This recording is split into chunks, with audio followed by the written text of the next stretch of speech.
বোয়ালে Kadarpur Khulna high স্কুলে আমি তখন প্রাইমারি স্কুলের মাস্টারির চাকরি নিয়ে গেছি।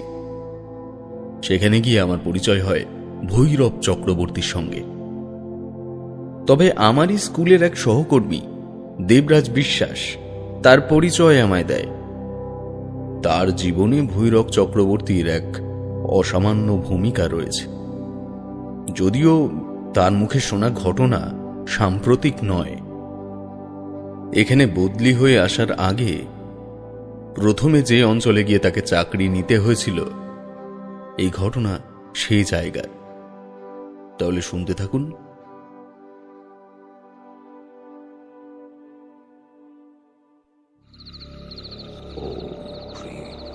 কিসের শব্দ এটা? কেমন একটা মন্ত্রের মতো লাগছে কি? হ্যাঁ, মন্ত্রই তো, কিন্তু এত রাতে কোথার থেকে আসছে এই শব্দ? তাছাড়া দেবরাজ যে পাণ্ডব বর্জিত জায়গায় প্রাইমারি স্কুলের চাকরিটা নিয়ে এসেছে, সেখানে তো কোনো মন্দির আশেপাশে নেই। 1.5 মাইল দূরের ওই ক্যাম্বেল চার্চের পাশে একটা কালী মন্দির আছে ঠিকই, তবে মাঝরাতে ঘন্টার শব্দ ভেসে আসতে পারে, কিন্তু একটা মন্ত্রের শব্দ ভেসে আসতে পারে কি? সে বিস্ময়ে জর্জরিত হয়ে খাটের থেকে নামল। ঘরের কোণের একটি ঘুঘড়ো পোকা হঠাৎ ডাকতে শুরু করেছে একঘেয়ে ছন্দে। মন্ত্রের শব্দটা অস্পষ্ট, অথবা যে পাঠ করছে সে কেবলই নিয়ম রক্ষার্থে কোনো পূজায় বা উপাসনায় বসেছে বোধহয়। দেবরাজ ধীরে ধীরে ঘরের বাইরে এল। এখানে কিন্তু শব্দটা আগের মতো ঘোলাটে নয়, অনেকটাই পরিষ্কার। পরক্ষণেই তার ঘরের পেছনের দিকের কলপার থেকে একটা ধাতব বস্তু মেঝেতে আঁচড়ে পড়ার শব্দ কানে ভেসে আসতেই তার হৃৎপিণ্ড কেঁপে উঠল এবং মন্ত্রপাঠ গেল থেমে। দেবরাজ বুঝতে পারল যে ব্যক্তি এই শব্দের অধিকারী, তার কানেও গেছে এই ধাতব শব্দটা, সে কারণেই সে থেমে গেছে। ভয় হলো মনে। শহুরে চাকরিজীবী এই ঘরে থাকে জানতে পেয়ে কোনো মানুষ বদমতলব নিয়ে এলো না তো? সে 1 পা 2 পা করে ফোনের ফ্ল্যাশ লাইটটা নিয়ে বাড়ির পেছন দিকটায় অগ্রসর হল। ডান দিকের দেয়াল পেরিয়ে অতি সন্তর্পণে কোণের থেকে বাড়ির পেছন দিকটায় মাথা ঝোঁকাতেই সে দেখতে পেল ধূসর পোশাক পরা একটি নোংরা বুচকান্নায় মানুষ তার আলোক উৎসর দিকে হকচকিয়ে তাকিয়ে রয়েছে। সহজাত প্রক্রিয়াতে আকস্মিক আত্মরক্ষা বা ভয় থেকেই দেবরাজের হাতে উঠে এলো ঠিক তার পাশেই দেওয়ালে হেলান দিয়া রাখা একটা পুরনো কোদালের হাতল। ঠিক তখনই আগন্তুক বলে উঠল, আমায় মেরো না দেবরাজ, আমি চোর নই। মাঝরাতের অন্ধকারাচ্ছন্ন আবহে কোনো বিকট দর্শন অপরিচিত মানুষের মুখে যদি নিজের নামের উচ্চারণ ভেসে আসে, তাহলে যে কোনো সাহসী মানুষেরও ভয়ে বুকটা কেঁপে উঠবে। দেবরাজ কাঁপা কাঁপা গলায় বলল, তুমি আমার নাম জানলে কি করে? কে তুমি? ভয় পেও না, আমি তোমার কোনো ক্ষতি করতে আসিনি। আমার নাম ভৈরব চক্রবর্তী। সবাই আমাকে ভৈরব তান্ত্রিক বলেছিল, তবে এখানে পরিচয় খুঁজলে পাবে না। যাক, আগে তোমার প্রশ্নের উত্তর দিই। টুকটাক জ্যোতিষকর্ম জানা থাকলেই মানুষের ললাট দেখে তার নামের আদ্যক্ষর এইসব সম্বন্ধে একটা ধারণা পাওয়া যায়। সেখান থেকেই তোমার নামের প্রথম অক্ষর যে হর্ষই, তা জেনে নিলাম। আর বাকিটুকু যেভাবে জানলাম তা তোমার জানতে গেলে একটা বড় গল্প শুনতে হয়। তোমার হবে সময়? দেবরাজ ফ্যাল ফ্যাল করে কিছুক্ষণ তার দিকে চেয়ে রইল। তারপর হাতের থেকে কাঠের দণ্ডটি ফেলে দিয়ে কাঁপা গলায় বলল, আমার সাথে আসুন। এর মধ্যেই কিভাবে একটা অপ্রকাশিত বিশ্বাস জন্মে গেছে তার আগন্তুকের প্রতি। সে ভেবে পেল না তার কারণ কি। ভৈরব তান্ত্রিক তাকে অনুসরণ করে ঘরের ভেতরে প্রবেশ করল। তারপর বলল, একটু জল পাওয়া যাবে? মানে গলাটা শুকিয়ে গেছে আর কি। খানিক দেরি হলে তো মাথাটা ফাটতো, তাই গলায় এসে আটকেছে প্রাণটা। ভৈরব তান্ত্রিকের কথাগুলো এতক্ষণ ধরে শুনে দেবরাজ যেটুকু চরিত্রায়ন করতে পেরেছে তা হলো এই ভদ্রলোক বেজায় রসিক ও মজলিস প্রকৃতির। কিন্তু দেবরাজের সাথে তার কি দরকার থাকতে পারে, অথবা এত রাতে সে কোন মন্ত্র বলে এই ঘরে ঢুকে পড়ল? তবে কি ভৈরবতান্ত্রিক কোনো জাদুটোনা করেছেন দেবরাজকে, তাকে অচৈতন্য করে সমস্ত নিয়ে চম্পট দেওয়ার জন্য? এসব ভাবতে ভাবতে ছেলেটির চোখের সামনে একটা অস্পষ্ট পর্দার সৃষ্টি হয়েছিল। ঘোর কাটল ভৈরবতান্ত্রিকের সচেষ্ট কাশিতে। জল দেবে একটু? দেবরাজ আঙুল তুলে তার ঘরের কোণে রাখা মাটির কলসিটি দেখিয়ে দিল। ভৈরবতান্ত্রিকের অভিব্যক্তি দেখে সে বুঝল যে এই লোকটি আগেই কুজোটি দেখেছিল, কিন্তু সে চাইছিল বাড়ির বর্তমান মালিক তাকে নিজে জল নিয়ে এসে দিক, পাছে সৌজন্যতা না নষ্ট হয়। কিন্তু দেবরাজের অবস্থা তখন পুরোপুরি প্রকৃতিস্থ নয়। ভৈরবতান্ত্রিক নিজেই পরপর 2 গ্লাস জল কুজোর থেকে ঢেলে নিয়ে তা গলদ্ধকরণ করলেন। তারপর একটা তৃপ্তিসূচক শব্দ করে পকেট থেকে একটা বিড়ির প্যাকেট বের করে সেটি নিয়ে দেবরাজের দিকে এগিয়ে গেলেন। বললেন, তুমি চৌকিতে গিয়ে বসো, আমি এখানে বসে একটা বিড়ি ধরাই।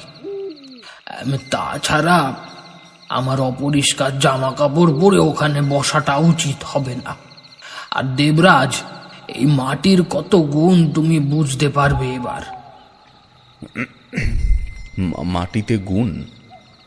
একটু ধাতস্থ হয়ে প্রশ্ন করে দেবরাজ। ততক্ষণে ভৈরবতান্ত্রিক দেশলাই বের করে বিড়িতে অগ্নিসংযোগ করেছেন। কয়েকটা বিক্ষিপ্ত টান দিয়ে বললেন, আজ রাতের ঘুমটা তোমার থেকে আমি নেব দেবরাজ। বদলে কি চাও তুমি বলো। দেবরাজ চৌকিতে বসে একটু বিরক্ত হয়েই বলল, বদলে কিছুই চাই না, আপনি এটুকু বলুন এখানে আপনার কি কাজ? ভৈরবতান্ত্রিক আপন মনে কয়েকবার ওপর নিচে মৃদু মাথা ঝাঁকিয়ে বলতে শুরু করলেন, আজ থেকে 20 কি 21 বছর আগের কথা বলছি। তখন এই শ্যাওলাদিঘি গ্রামে মানুষজনের বাস ছিল মতে 25 ঘর। তার মধ্যে থেকে জমিদার বা ভূস্বামী গোছের লোক ছিল কেবল 2 জন। এক হলেন রাম নাম তালুকদার, আর অন্য হলেন মোহন চক্রবর্তী। এই দ্বিতীয় ব্যক্তিটি ছিলেন আমার বাবা। মোহনপুর গ্রাম এখান থেকে 10 মাইল দূরে, হয়তো তুমি শুনেছ। সেখানকার বড় স্কুলে আমার বাবা শিক্ষকতা করতেন। তবে তোমার মনে হতে পারে আমার অবস্থা আজ এরকম কেন হলো, তাই না? না মনে হওয়াটা অস্বাভাবিক নয় কি? ঠিক বলেছ। তবে নিয়মিত মানুষকে সেই পথেই নিয়ে যায় যে পথে তার গন্তব্য স্থির থাকে না। আজ তুমি নিজেকেই দেখো, তোমারও তো ইচ্ছে ছিল একজন বড় লেখক হবে। একসময় কত স্বপ্ন দেখেছিলে এই নিয়ে, তবে তা সত্যি হলো কি? দেবরাজ অবাক হয়ে চাইল তার দিকে। বলল, আপনি কি আমার ঠিকুচি কুষ্টির খবর নিয়ে তারপর চুরি করতে এসেছিলেন? এই কথা শুনে ভৈরবতান্ত্রিক হো হো করে হেসে উঠল। বলল, শুধু তোমার নয়, আমি যে কোনো মানুষের ঠিকুজি কুষ্টি বের করে দিতে পারি। বলা ভালো, এটাই আমার কাজ। তোমরা যেমন বিজ্ঞান, জাত বিদ্যে এইসব নিয়ে বড় হচ্ছ, ঠিক তেমনি আমাকেও নিতে হয়েছে আধ্যাত্মিক শিক্ষা ও পরশরী হরার জ্ঞান। সংস্কৃত পড়তে জানো? দেবরাজ একটু ইতস্তত করে বলল, জানি, কিন্তু তেমন সচ্ছল নই। তাছাড়া আমার বিষয়ে গণিত। হ্যাঁ, এটাও ঠিক। তান্ত্রিক মশাই, আপনি সত্যি ধন্য, আপনি মহান। কি কুক্ষণেই যে আপনার সঙ্গে এমন ব্যবহার করতে গেলাম আমি। হ্যাঁ, তুমি ঠিকই করেছ। আত্মরক্ষার প্রয়োজন জীবনে তোমার আরো বাড়বে খুব শীঘ্রই। কি করে জানতে পারলাম জিজ্ঞেস করো না। কেবল এত রাতে তোমার ভাড়া বাড়ির পেছনে আমি কি করছিলাম সেটি শুনে যাও। দেবরাজ এবার একটু গুছিয়ে বসল। এতক্ষণে ভৈরবতান্ত্রিকের প্রতি তার মনে সৃষ্টি হওয়া জড়তাটুকু সম্পূর্ণ কেটে গেছে। ভৈরবতান্ত্রিক বলতে শুরু করল। যখন আমার বয়স ওই 10 কি 11 কোটায়, তখন থেকে অনুভব করলাম আমার জীবনটা বাকি বন্ধুদের থেকে একটু অন্য প্রকার ছন্দে চলতে শুরু করেছে। সহপাঠীদের খেলাধুলা, আনন্দ সবই যেন কেমন বোকা বোকা ঠেকতো আমার কাছে। একবার ওই রামনাম তালুকদার বাড়িতে একটা বিরাট কাঙাল ভোজনের আয়োজন করলেন। দূর দূরান্ত থেকে অনেক সন্ন্যাসী, সাধু, তান্ত্রিক এসেছিল সেই 3 দিনের জমায়েতে। তাদের মধ্যে থেকে একজনকে আমার খুব পছন্দ হয়ে যায়। গুরুর নাম নিতে নেই তাই বলছি না, তবে বাকি সকলের থেকে সে একেবারেই অন্যরকম ছিল। বুঝলাম আমি এক অমোঘ টান অনুভব করছি এই ভবঘুরে মানুষটির প্রতি। অনুষ্ঠান শেষে যখন সবাই ফিরে গেল, তখন টের পেলাম আমার জীবন নির্ধারণ আগেই করে ফেলেছে সে কি করতে চায়।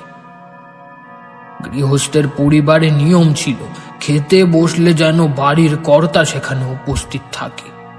এরকমই এক দুপুরবেলা খেতে বসে বাবাকে বললাম, বাবা, আমার আর স্কুল করতে ভালো লাগে না। তালুকদার কাকুর বাড়িতে যে সন্ন্যাসী এসেছিল, ওদের সাথে চলে যেতে ইচ্ছে করছে। বাবা আমার কথাটাকে গুরুত্ব না দিয়ে খেয়ে চলে গেল। দিন যায় তবু ক্ষণ যায় না। কেবলই মনে হয় আমার আর বেশি দিনে গৃহী জীবনে থাকা হবে না। মায়া মমতা কেমন যেন উঠে যেতে লাগলো গ্রামের উপর থেকে। অবশেষে আমার যখন বয়স 15 হলো, আমি কোনো মতেই আর নিজেকে সামলাতে পারলাম না। রাতে ঘুম হয় না, খাওয়া দাওয়া প্রায় তখন বন্ধ হয়ে গেছে বললেই চলে। একদিন ভোরবেলা বাবার পাশের থেকে উঠে থলের মধ্যে তার থেকে বই খাতা বের করে তাতে কয়েকটা জামা কাপড় পুড়ে নিয়ে বাবাকে ডাকলাম, বাবা, বাবা আমায় বিদায় দাও, আমি আর পারছি না থাকতে এভাবে। আশা করি তুমি বুঝতে পারছো। কথায় আছে বাবা মা আগের থেকে সব বুঝতে পারে। তার উপর মাত্র 5 বছর বয়সে মাকে হারানোর পর থেকেই বাবাই আমায় তার অভাব বুঝতে দেননি। সেদিনও আমি তার পাশের থেকে উঠে যাওয়ার সময় সে বুঝতে পেরেছিল। আমার কথা শুনে সে চোখ বুজেই বলল, আজ যাচ্ছ যাও, আমি তোমায় আটকাবো না। তবে মনে রেখো, এ বাড়িতে তুমি আর ভাত পাবে না কোনোদিনও। বরাবরের জন্য আমি তোমায় ত্যাগ করলাম। আমি চাই না একজন শিক্ষকের ছেলে হয়ে তুমি গ্রামে আমার মুখ পোড়াও। যাও। আমি আর এক মুহূর্ত দাঁড়িয়ে না থেকে বেরিয়ে পড়েছিলাম। মনে হয়েছিল যেন সত্যি আজ আমায় জন্মদাতা জীবনের সব থেকে বড় উপহারটি ছিল। তবে সত্যি আবেগ ও উদ্দপ্ততার আড়ালে এমন কিছু বাস্তব চাপা পড়ে যায় যা পরবর্তীতে মৃত্যু সমান যন্ত্রণা দিতে পারে। দেবরাজ এতক্ষণ মন দিয়ে কাহিনীটি শুনছিল। ভৈরবতান্ত্রিক একটু থামতেই প্রশ্ন করল, তান্ত্রিক মশাই, আপনি তবে অনেক ছোট থেকেই একা একা জীবন কাটিয়ে আসছেন? হ্যাঁ দেবরাজ, ভগবান সেইভাবেই মানব জাতির সৃষ্টি করেছে যাতে জগৎ সংসারে সব ধরনের মানুষের অস্তিত্ব বজায় থাকে। সবাই গৃহী হয়ে পড়লে ঈশ্বর কেবল মূর্তিতেই থেকে যাবে। এই কারণেই সৃষ্টিকর্তা একটা এমন শ্রেণীকে তৈরি করেছেন যাদের মাধ্যমে আধ্যাত্মিক শক্তির প্রকাশ ঘটানো সম্ভব। যাই হোক, এমন প্রচুর ঘটনা আমার জীবনে আছে, সে না হয় পরে হবে। প্রসঙ্গে ফিরে আসি। মোহ আবেগের বশে বাড়ির থেকে বেরিয়ে পড়েছিলাম ঠিকই, তবে বছর 5 মধ্যেই আবার আমায় বাড়িতে ফিরতে হলো। লোকমুখে খবর পেলাম এই শ্যাওলা দিঘিতে নাকি মড়ক লেগেছে। গ্রামে ফিরে দেখি সত্যি খুব ভয়াবহ অবস্থা। শ্মশানে একের পর এক মৃতের লাইন। বাড়িতে ফিরে দেখি বাবার অবস্থা একেবারেই ভালো নয়। আমাদের গোয়ালা দেখাশোনা করত, রতন বিশ্বাস নামের এক বৃদ্ধ। আর যাই হয়ে যাক, মনিবের প্রতি তার ভালোবাসা দেখে অবাক হয়েছিলাম এবং সাথে নিজেকে ছোটও লেগেছিল যে এমন সময় একটি বাইরের লোক বাবার পাশে দিনের পর দিন সেবায় নিমিত্তে কাটাচ্ছে, আর আমি কিনা।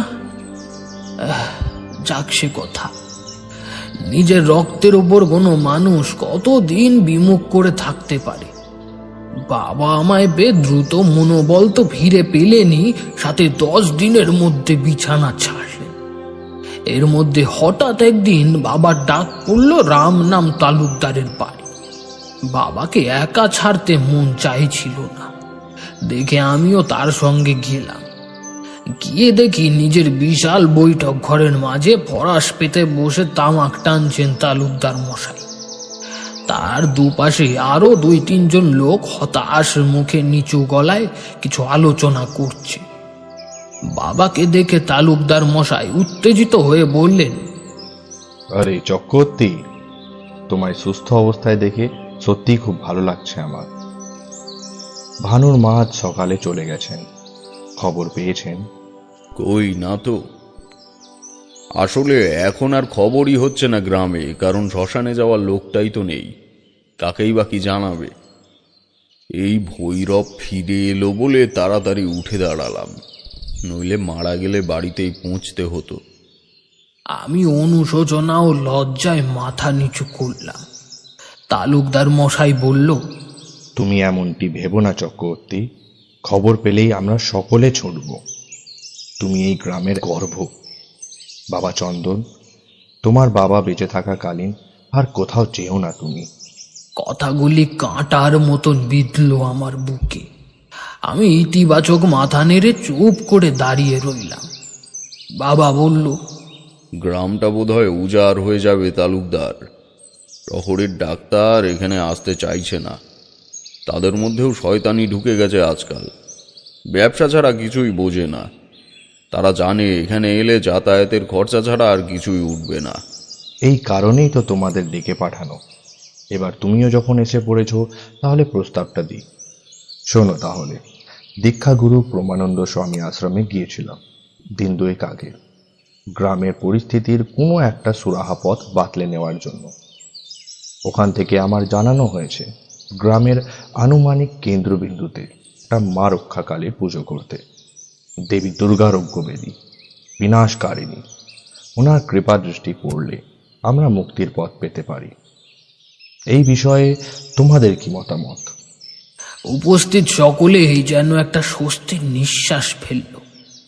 বাবা বলল, আমার সম্পূর্ণ সমর্থন আছে, কিন্তু একটা পুজো করতে গেলে যে সকল আয়োজন প্রকরণের ব্যাপার আছে, তাছাড়া পুরোহিত, প্রতিমা, এসব জোগাড় হবে কি করে? লোকজনও তো লাগবে কিছু। আসরে উপস্থিত এক মধ্যবয়স্ক লোক বলল, আমি আসি কাজবাজ করার জন্য, কিন্তু আমার আরো 2টো যুবক ছেলে লাগবে। আপনার ছেলেটি কি পারবে একটু হাতে হাত লাগাতে? আমি তখন মুখ বাঁচানোর পথ খুঁজছি নিজের। তারপরও এমন একটি প্রস্তাব পেয়ে আর দেরি করলাম না। বললাম, হ্যাঁ, পারবো না কেন, অবশ্যই থাকবো আমি। বেশ বেশ, তবে আর একজন? আমার বাগান দেখাশোনা করে যে ছেলেটা, ওর নাম যদুরাম। সে প্রচুর পারিশ্রমিক, কিন্তু বাকশক্তি হারিয়েছে ছোটবেলায়। তবে ইশারায় ওকে যা বোঝাবে ও বুঝতে পারে। আরে চিনলে না, হরিহর জেলের ছেলে। এমন সময় একটি বড় কাঁসা থালায় করে চায়ের কাপ নিয়ে ঘরে ঢুকলো যদুরাম। আমি ওকে ছোট থেকেই চিনি, একই ক্লাসে পড়াশোনা করতাম আমরা। পরবর্তীকালে দরিদ্রতার কারণে সে ছেড়ে দেয় স্কুলে আসা। তালুকদার মশাই হাতের ইশারায় আমাদের চা দেওয়ার কথা বুঝিয়ে দিলেন। সে একে একে প্রত্যেককে চা দিয়ে বিনিময় সৌজন্যতার হাসি হাসল। সেই মধ্যবয়স্ক লোক বলে উঠল, কি রে যদু, পারবি তো? যদু বোধহয় তার মাথা ঝাঁকানোটাকেই আঁচ করে উত্তর দিল, বেশ, তাহলে এই কথাই রইল। সামনে শনিবার পুজো আর মাত্র 3-4 বাকি। আমি পাশের গ্রামের জীবনপালকে বলেই এসেছিলাম, প্রতিমার কথা। সে বলল কাঠামো বাধাই আছে, খবর দিলেই মাটি চড়াবো। নিমাই, তুমি চলে যেও, আজ ওনাকে খবর দিয়ে এসো, আর আমি ওদেরকে নিয়ে একবার ময়নাগাছি হরেন ঠাকুরের বাড়ি থেকে ঘুরে আসি। এখন দরিদ্র পুরোহিত ছাড়া এই গ্রামে ডেকে পুজো করানো মুশকিল হয়ে যাবে। তাই করা হলো। আমিও যদুরাম তালুকদার মশাইয়ের সাথে ময়নাগাছির পুরোহিতের কাছের থেকে একটি লম্বা ফর্দ করে আনলাম। বৃদ্ধ বামুন তান্ত্রিক এমন অসময়ে একটা বারোয়ারি পুজোর প্রস্তাব পেয়ে বড়ই খুশি হলেন, কারণ তালুকদার মশাই ঠিকই বলেছিলেন। আমার দেখা মতে আশেপাশের অঞ্চলে ওনার মতো নুন আনতে পান্তা ফোরানো ব্রাহ্মণ আর ছিল না। কিন্তু গ্রামের ওপর তখন সত্যি গ্রহরাজের দৃষ্টি পড়েছিল, নইলে কি আর এমন হয়। সেদিন পুরোহিত বাড়ির থেকে সোজা ময়নাগাছি গ্রামের বাজারে এসে কিছু দশকর্মা কিনে নিয়েছিলাম। কথা হলো পরদিন আমি আর যদু এসে বাকি জিনিসগুলো কিনে নিয়ে যাব, কিন্তু সেইখানেই হলো বিপত্তি। পরের দিন ভোর থেকে সেই যে মুষলধারে বৃষ্টি শুরু হলো, সে যেন আর থাকার নামই নেয় না। বিকেলের দিকে মনে হলো যেন সব কিছু ভাসিয়ে নিয়ে যাওয়ার উপক্রম করেছে বজ্রদেবতা। মোটামুটি বাড়ির থেকে বেরোনোর মতন একটা মুহূর্তই তৈরি হলো না সেদিন। তারপরের দিনের চিত্রও একই, কিন্তু সেদিন আকাশ ভারী হয়ে থাকলেও বৃষ্টির পরিমাণটা আগের দিনের তুলনায় একটু কম। তালুকদার মশাইয়ের বাড়ি পৌঁছে দেখি যদু কোদাল নিয়ে দ্রুত পায়ে কোথায় চলে গেল। সদর দরজার মুখে দাঁড়িয়ে গৃহস্বামী। কি শুরু হলো বলতো? যদুকে পাঠালাম পুজোর জায়গাটা মাটি দিয়ে একটু উঁচু করার জন্য। আমার মনে হয় ঈশ্বর পরীক্ষা নিচ্ছে চন্দন, তোমার বাবাকে জানিয়ে দিও, যাই হয়ে যাক। আমি আজ এই পুজো থামাতে চাইছি না। আমি তার এই প্রত্যয়ের পক্ষপাতিত্ব না করে আর কোথায় চাই। বললাম, তাহলে আমি কি ময়নাগাছে গিয়ে বাকি জিনিসগুলো কিনে নেব? সেটাই ভালো হবে চন্দন। দাঁড়াও দাঁড়াও, আমি টাকা করিয়ে এনে দিই। সেদিন আর বৃষ্টি তেমন জোর তোর করে পড়ল না, তবে রোদের দেখা সারা দিন নেই। বাকি দ্রব্যাদি কিনে এনে সেগুলি নিয়ে তালুকদার মশাইয়ের বাড়িতে রেখে একবার যদুরাম সেখানে কাজ করছিল, সেখান থেকে ঢু মেরে ফিরবো বলে গেলাম। পৌঁছে আমি অবাক, যদুরামের মনিব একটুও ভুল বলেনি। তার কাজ করার অপরিসীম ক্ষমতা ও নিপুণতা গ্রামের মাঝের দিকের একটা বট গাছের তলায় অঞ্চলকে বালি মাটি দিয়ে উর্বর করে তুলেছে। শ্যাওলা দিঘি গ্রামের মাঝ থেকেই দামোদরের একটা প্রশাখা চলে গেছে। আশা করি তুমি সেটা দেখেছ। দেবরাজ মাথা নেড়ে সম্মতি জানালো। হ্যাঁ, তো এই নদীর পাড় সংলগ্ন অঞ্চল থেকে সে ঝুড়ি ভরে ভরে মাটি কেটে এনে ওখানে ফেলেছে। আমিও তাকে সন্ধ্যার আজ পর্যন্ত এইভাবেই সাহায্য করে তারপরে বাড়ি ফিরলাম।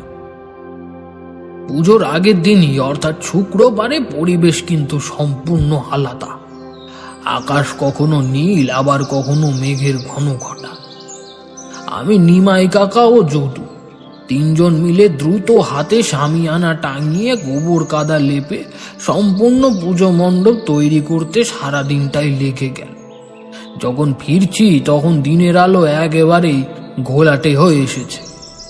দূর আকাশের কালচে মহাশূন্যে মাঝে মাঝেই বিদ্যুৎ স্ফুলিং নিঃশব্দে ছড়িয়ে পড়ে চোখ রাঙাতে শুরু করেছে। তখন মনে মনে তান্ত্রিককে ডাকলাম, মাগো, তোমার মহিমা দেখাও মা, অনেক পরিশ্রম করছি আমরা। গ্রামের মানুষের এই অবস্থা, তোমার পুজোটা অন্তত সুস্থভাবে সুসম্পন্ন হতে দাও। আমার ডাকে ঈশ্বর তুষ্ট হলেন না। পুজোর দিন সকাল 7টা থেকে সেই যে আকাশ ভেঙে বাড়ি ধরা ঝরতে শুরু করলো, তা থামার জো নেই। 10টা পার হতেই ছাতা নিয়ে বেরিয়ে পড়লাম বাধ্য হয়ে। তালুকদারের কথা তারের মতন কার্যকরী, তা ছোটবেলা থেকেই জানতাম। উনি একবার বলেছেন, মানে পুজো যে আজই হবে সে ব্যাপারে নিশ্চিত ছিল সকলে। মাঝ রাস্তা পর্যন্ত পৌঁছে দেখি নিমাই কাকা মাথায় একটা প্লাস্টিক দিয়ে রিক্সা চালিয়ে আসছেন। আমায় দেখে বললেন, এই তো ভৈরব, চলো ঠাকুরটা নিয়ে আসি। উঠে পড়ো, উঠে পড়ো, উঠে পড়ো। প্লাস্টিক উঁচু করে দেখি ভেতরে যদু গুঁটি সুটি মেরে বসে রয়েছে।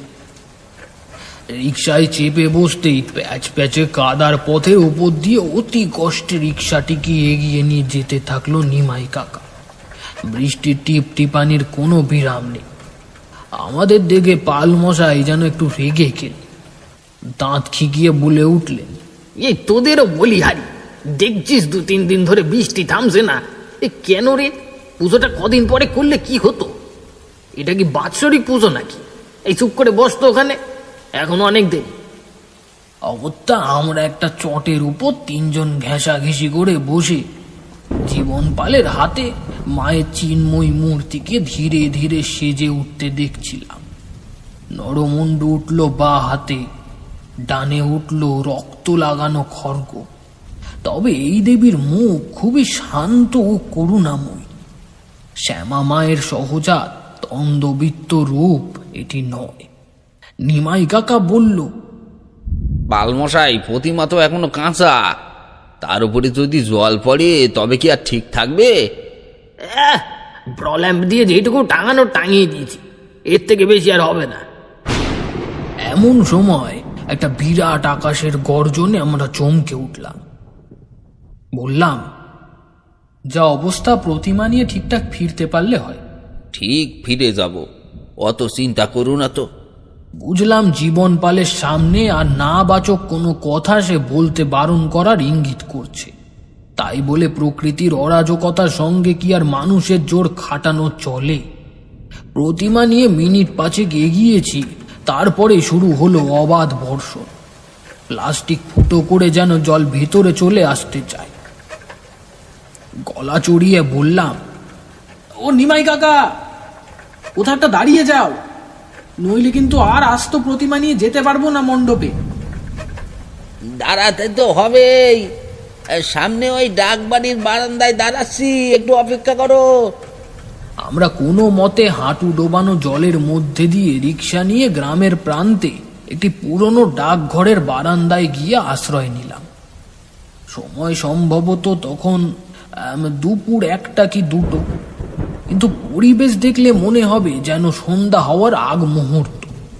চারিদিকে ঝিঝি ও ব্যাঙের শব্দে কান পাতার জো নেই। ঘন্টা 2 আরো কেটে গেল, কিন্তু বৃষ্টি কমার কোনো নাম গন্ধ নেই। যেন সময় কাল ঋতুকে পরিবর্তন করে দিতে চায় সৃষ্টিকর্তা। নিমাই কাকা বললে, তোমরা এখানে বসো, আমি গ্রামে গিয়ে বড় চট আর বাঁশ নিয়ে কয়েকজন ছেলে জোগাড় করে আনি। পুজো তো রাতে, তার আগে নিয়ে যেতে পারলেই আর কোনো বিপত্তি থাকবে না। বসো তোমরা, ঠিক আছে, আমি আসছি।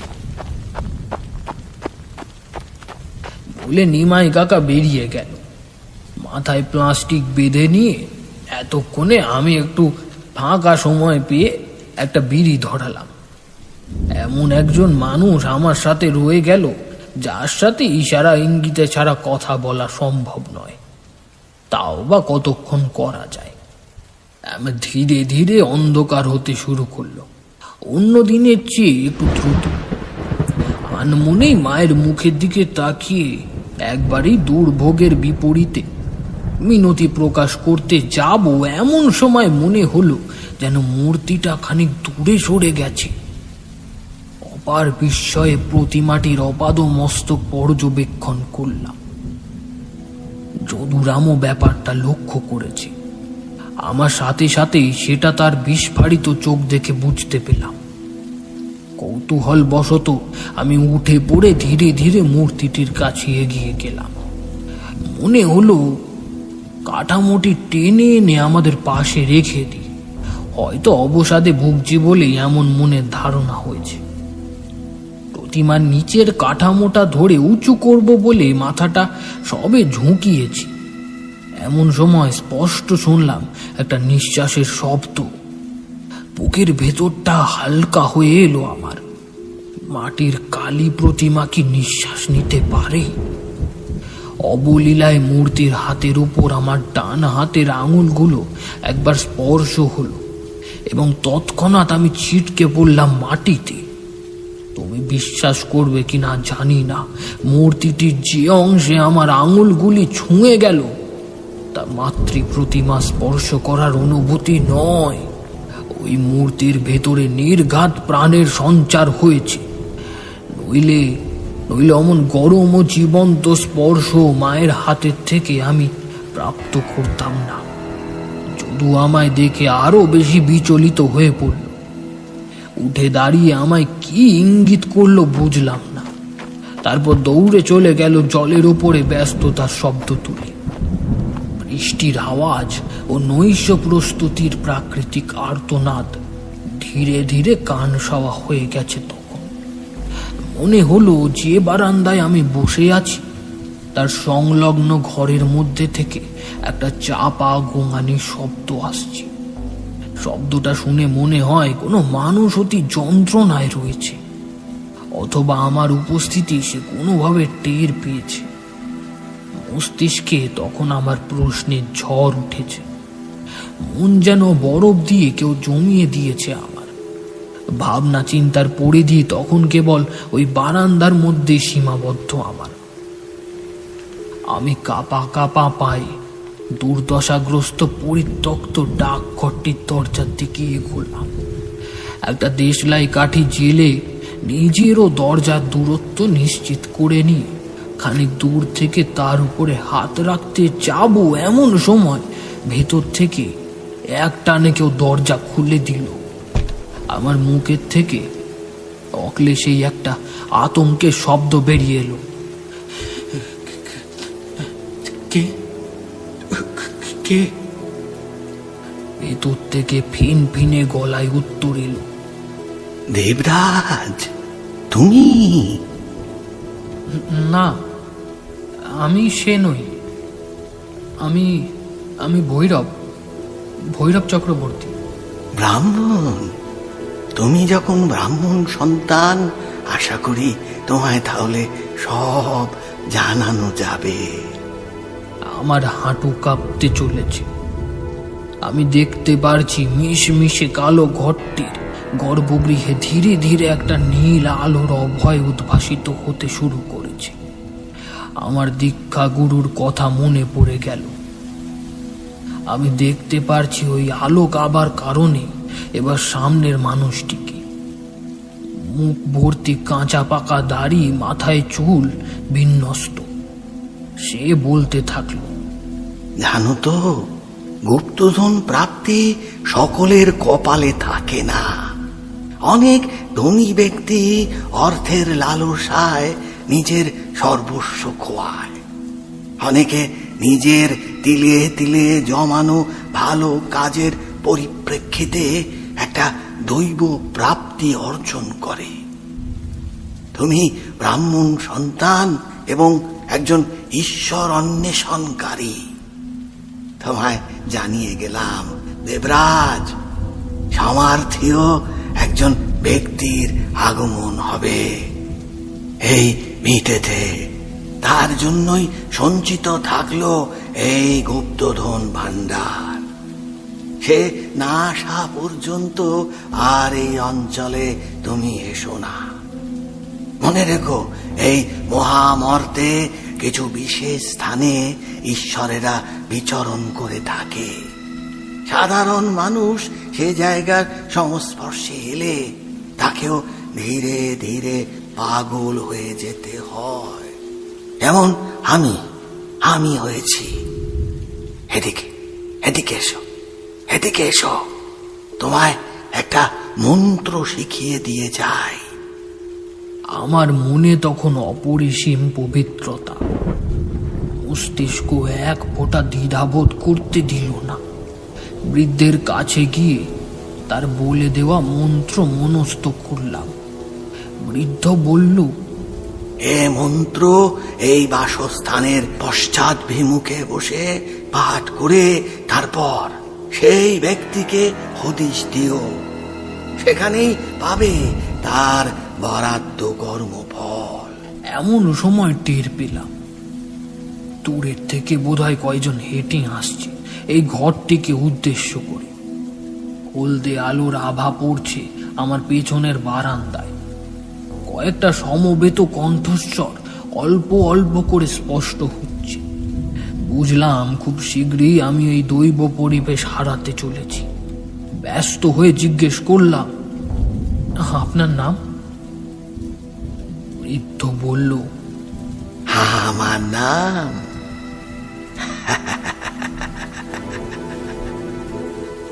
আমার নাম বামা। আমি তখন বসে পড়েছি সেইখানে। শরীরের সব শক্তি হারিয়েছি। সামনের দৃষ্টান্ত আমার ধারণা অনুযায়ী নিমেষের মধ্যে স্বাভাবিক হয়ে গেল। ইমাই কাকার গলা পেলাম। জোর করে নিজেকে স্বাভাবিক করে উত্তর দিলাম, এই তো আমি। আসলে বসে থাকতে থাকতে ঝিম এসে গিয়েছিল। চলো চলো চলো, ধরো ধরো সবাই মিলে, আর দেরি করে কাজ নেই, এখন অনেকটা ধরেছে বৃষ্টিটা। আসলে কখন বৃষ্টি কমেছে আমি টের পাইনি বিন্দু মাত্র। সবাই মিলে চটের ছাদনা বানিয়ে দেবীকে নিয়ে গেলাম মণ্ডপে।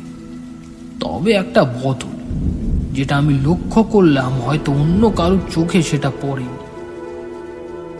লক্ষ্য করলাম যে দেবীকে জীবন পালের বাড়ির থেকে নিয়ে এসেছিলাম তার রূপে অমূল বদল এসেছে। প্রতিমার মুখ এখন আগের থেকে অনেকটাই বেশি ঝলমলে, আর ঠোঁটের কোণায় একটা অপ্রকাশিত প্রসন্নতার হাসি, যেন ভক্তের অবাধ পরিশ্রমে উনি মনে মনে খুব খুশি হয়েছেন। তবে সত্যি পুজোর পরে কাজ হলো মন্ত্রের মতো।